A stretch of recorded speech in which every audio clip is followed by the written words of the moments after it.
আমার মেহরাব সিদ্দিকী ভাইজানের খানকার পিছনে কিছু জায়গা দিয়েছেন, ওখানে আমরা 5 তলা বাথরুম এবং উজুখানা আমরা করবো ইনশাআল্লাহ। লিখিত জানিয়েছি জেলা পরিষদকে। ওই রাস্তার শেষে অর্থাৎ প্রাইমারি স্কুল পার হয়ে যে মেন রোড, ওই রোডে একটা গেট, রেহেল গেট যাতে একটা তৈরি করা যায়। পীর আল্লামা ওমর সিদ্দিকী বাড়ি যেখানে উঠছে ওইখানে একটা রেহেল গেট নকশা আমি তৈরি করে জেলা পরিষদকে দিয়েছি। দাদা পীরের পুরানো মসজিদ, যেটাকে মাটির মসজিদ বলা হয়, সেই মসজিদের সামনে একটা বাথরুম ছিল ভাঙা। সে বাথরুম উল্টে মানে উপরে ফেলে দিয়ে ওখানে 5 তলা বাথরুম তৈরি করা হচ্ছে। 5 তলা লিফট সমেত বাথরুম আমি তৈরি করে দিচ্ছি। কথা বুঝতে পেরেছেন? তৈরি করা হচ্ছে লিফট সমেত, যাতে আপনাদের নিচেরা টোটাল ফাঁকা থাকবে। বুঝতে পেরেছেন? নিচেরা টোটাল ফাঁকা থাকবে, উপরে 5 তলা বাথরুম উজুখানা করা হবে ইনশাআল্লাহ। এবং পীর আল্লামা ইমরান উদ্দিন সিদ্দিকী আমার ভাইজান, তেনার খানকার পিছনে আমার মেহরাব সিদ্দিকী ভাইজানের খানকার পিছনে কিছু জায়গা দিয়েছেন, ওখানে আমরা 5 তলা বাথরুম এবং উজুখানা আমরা করবো ইনশাআল্লাহ। খুব তাড়াতাড়ি কাজ শুরু হবে। হসপিটালের কাজ দ্রুত চলছে। 2টো অ্যাম্বুলেন্সের কথা আমি বলেছিলাম, একটা বড় অ্যাম্বুলেন্স দিয়েছে আর একটা ছোট অ্যাম্বুলেন্স দিয়েছে। হসপিটালে প্রায় মেশিন একটা ঘরে আমরা নিয়ে আসা হয়েছে, ঘরে রাখা আছে, মানে ECG machine, scan machine, blood test বগেরা সব মেশিন, যেতে এখানে ডেলিভারি শুরু হবে। যে কোনো অপারেশন এখানে হবে ফুরফুরা শরীফে। বুঝতে পেরেছেন? বড় একটা হসপিটাল এখানে আমরা সুন্দরভাবে 2018-তে আমি বলেছিলাম পশ্চিমবাংলার মুখ্যমন্ত্রীকে যে ফুরফুরা শরীফে একটা 100 বেড হসপিটালের প্রয়োজন আছে। তাই উনি 100 বেড হসপিটাল দিয়েছেন। আমি আবার মুখ্যমন্ত্রীকে বলেছি না, এটা সুপার স্পেশালিস্ট হসপিটাল করতে হবে। সুপার স্পেশালিস্ট হসপিটাল গ্রান্টেড হয়ে গেছে।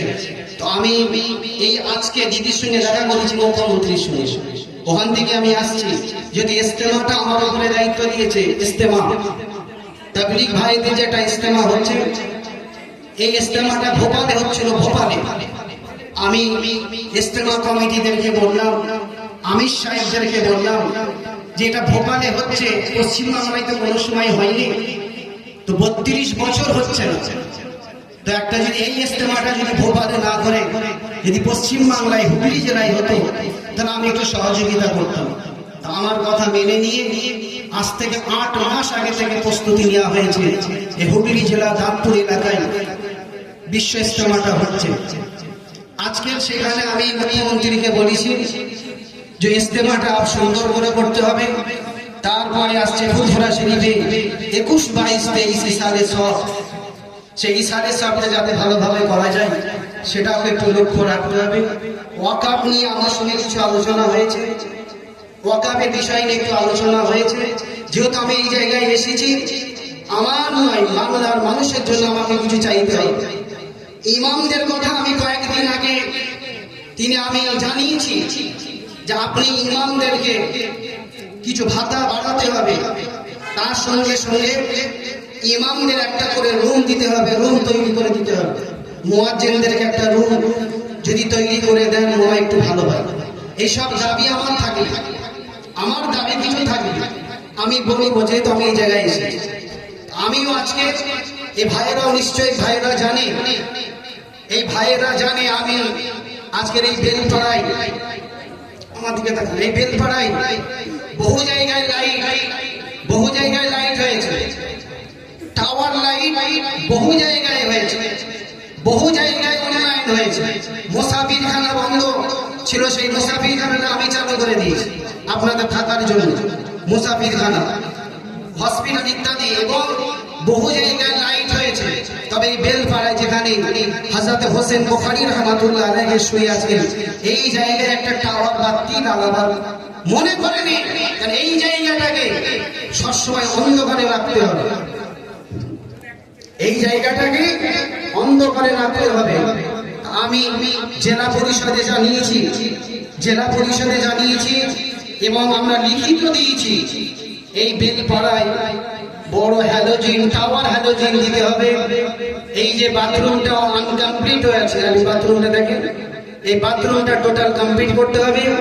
যে জায়গায় বসে আছেন এই জায়গায় মাটি তুলে ঢালাই করে টালি বসাবার জন্য আমি লিখিত জানিয়েছি।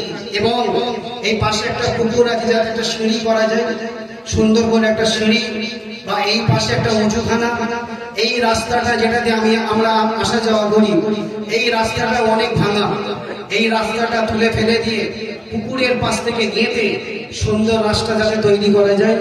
এবং আমি লিখিত জানিয়েছি জেলা পরিষদকে, ওই রাস্তার শেষে অর্থাৎ প্রাইমারি স্কুল পার হয়ে যে মেন রোড, ওই রোডে একটা গেট, রেহেল গেট যাতে একটা তৈরি করা যায়। এবং এই রাস্তার শেষে পিরানামা ওমর সিদ্দিকী বাড়ি যেখানে উঠছে, ওইখানে একটা রেহেল গেট। পুরো নকশা আমি তৈরি করে জেলা পরিষদকে দিয়েছি। ইনশাআল্লাহ এই জায়গার কাজ খুব দ্রুত চালু হবে ইনশাআল্লাহ। কথা বুঝতে পেরেছেন? দ্রুত কাজ চালু হবে। আমি যখন এসে পৌঁছেছি বা এই জায়গায় এসেছি, কত মানুষ আমার কাছে আসছে, আমি সঙ্গে সঙ্গে এসপি কে ফোন করছি, যা যেটা প্রয়োজন আমি ডিএম কে ফোন করছি, জেলা পরিষদকে ফোন করছি। বুঝতে পেরেছেন? আনএডেড মাদ্রাসার জন্য আমার কাছে আসছে, আমি চেষ্টা করব যাতে ওর কাজটা সাকসেসফুল হয়। আমি আপনাদেরও বলছি, যা যেটা প্রয়োজন আমার কাছে আসবেন, যতটা আমার হাত আছে আমি চেষ্টা করব ইনশাআল্লাহ যাতে আপনার কাজটা পুরো করা যায়। চেষ্টা, যে ওয়াদা করে সে পারে না, আর যে বলে তাওয়াক্কাল আল্লাহ, ইনশাআল্লাহ আল্লাহ তার কাজটা করে।